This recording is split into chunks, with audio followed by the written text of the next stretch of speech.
మాట చెప్తున్నాను, మీకు తెల్లవారుతోందంటే భయం పట్టుకుంటుంది.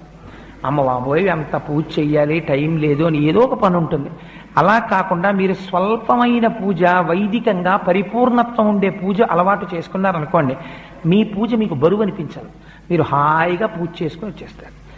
ఒక్కరోజు మీరు ఎంచుకోండి, ఏదో ఒక రోజు నేను ఒక శనివారం నాడు ఇలా పూజ చేసుకుంటాను, లేదు ఒక సోమవారం నాడు చేస్తూ ఉంటాను, లేదు ఒక ఆదివారం నాడు చేస్తాను.